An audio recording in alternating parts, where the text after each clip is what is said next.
and 3 Thrifty Guys subscribers. Charlie here again this week. And this week we're working on my Majestic Fireplace fan. And what I have the problem with right now is, as you can see, it's all gunked up. The problem I've been having is that it's not rotating very good.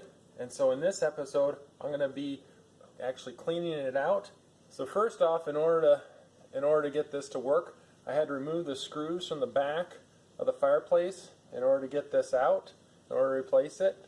Then I have a little switch that I had to take the screws out on here.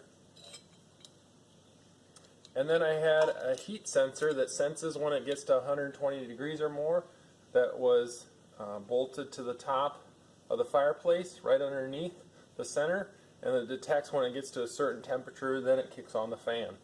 So let's go ahead and get started. Start out by cleaning out my fan prior to disassembling it and cleaning it up. And I'm going to go ahead and take my vacuum as well as some dust spray that I'm going to do around the outside, making sure I don't get any of the electronics wet.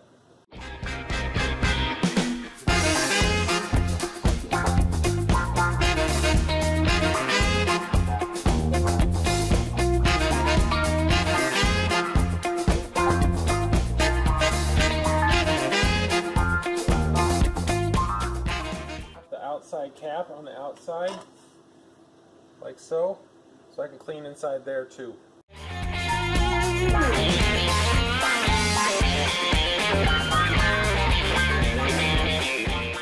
Next, I'm going to take this fan out so I can get access to this motor and take this off and see if I can lubricate it.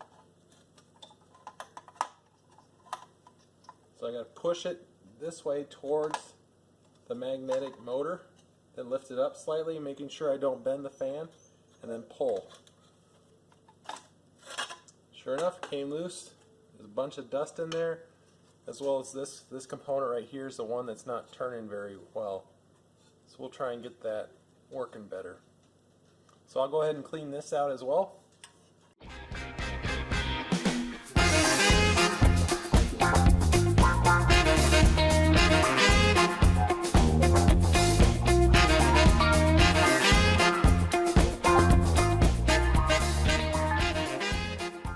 In addition, I'll use my rag and just a little bit of pledge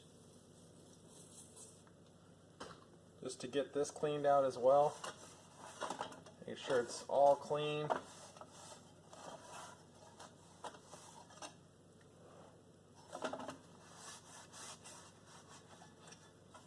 In order to get this motor to rotate off in a counterclockwise direction, I had to push this tab down, make sure it's fully down, and you could use a needle nose pliers or a flathead screwdriver with a hammer. I used a hammer and a flathead screwdriver. Then we're going to go ahead and try and twist that off in a counterclockwise direction. See if that'll come.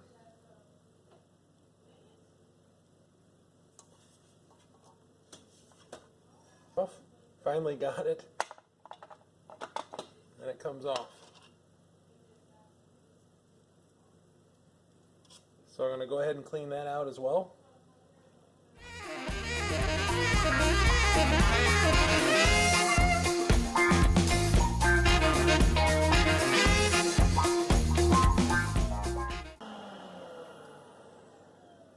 Then I'm going to use my Allen wrench to take this out in order to lubricate it.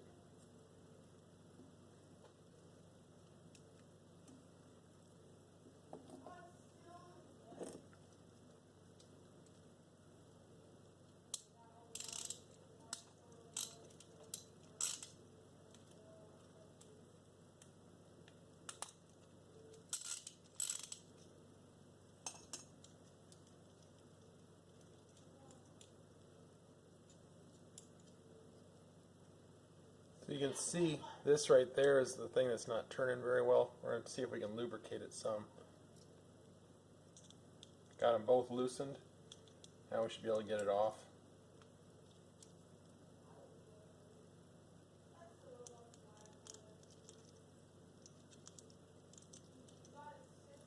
Or make sure on the other side you hold this screw. Now I should be able to get this piece off on this end.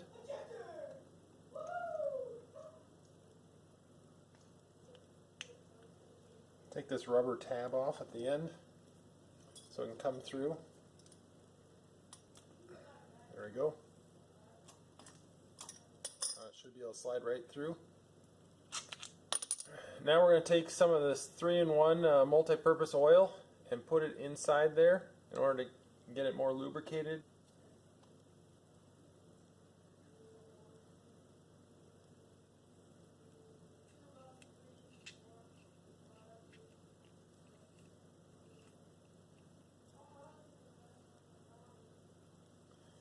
Kind of make sure we clean off any of the excess oil that might drip down onto the magnet.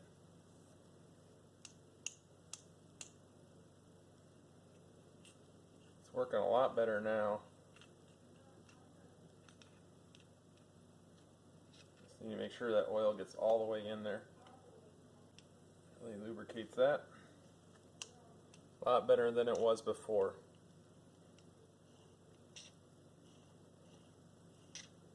Alright, so now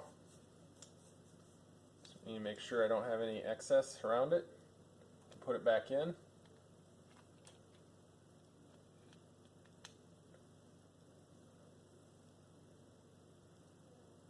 Those screws on the other side,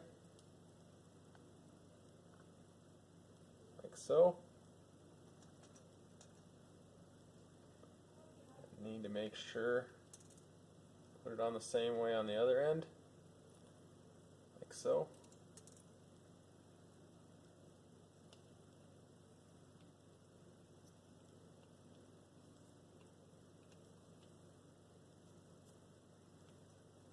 Put this screw through.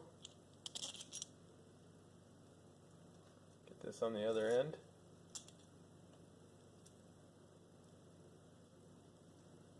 Screw that in.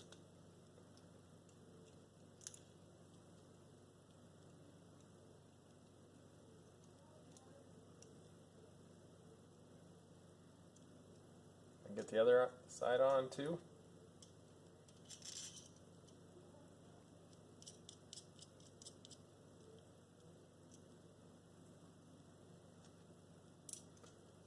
Tighten this.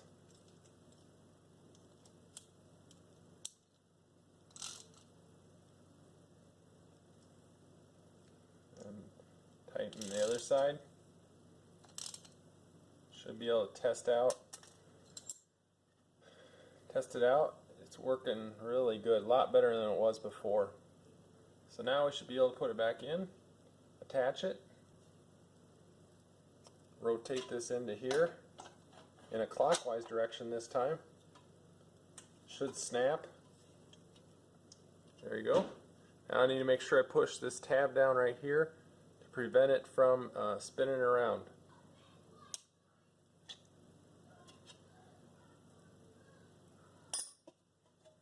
Like so. Now, put this rubber piece back on the inside. Make sure that's pushed on all the way. Still turning really good, a lot better than it was before. It's actually spinning. Okay. I'm going to do it once over again and make sure I clean this up a lot better before I put this back on.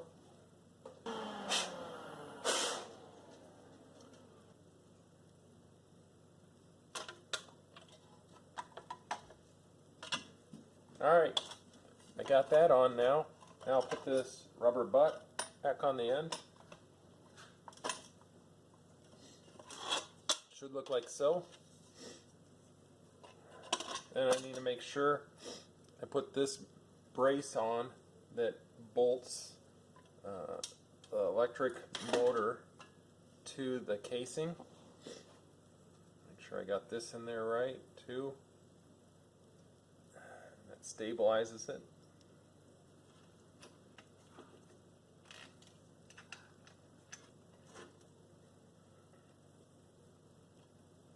Looks tight. Now I think we're ready to put it back in the back of the fireplace. Now before I put it back in my fireplace, one of the things I want to do is make sure I clean it all out. I got some dust that's still in here, and so I'll go ahead and vacuum that out as well as use a rag.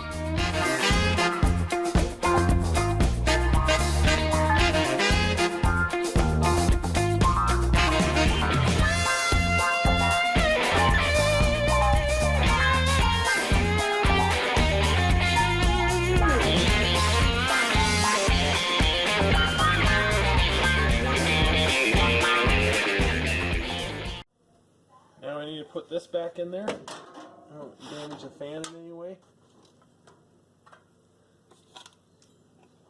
Put these screws on in the back and a washer. Do that on both sides.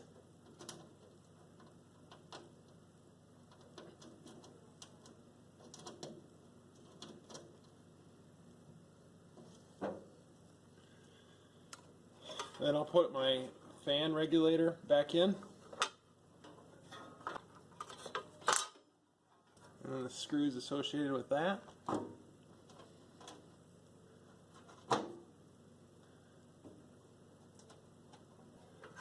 And then I'll put this back on as well.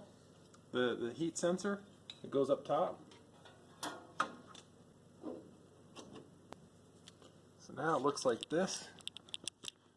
And now one of the final steps is that I'm going to plug it back in. Mount this underneath the gas line. Turn back on my gas. Start the pilot.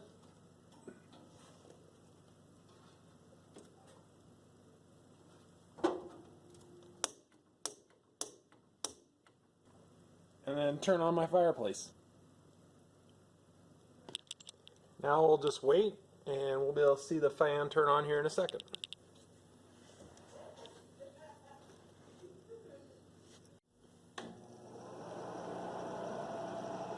There you have it. 12 minutes later, the fan turned on and it's properly working now. So I just saved myself $120 by lubricating the fan and getting it working that way. So let's go ahead and test it out, see if the higher speeds works better. Not much noise at all. Lower speeds. So there you go. Hope you guys enjoyed the video. Don't forget to subscribe to our channel and please give the video a thumbs up. Thanks.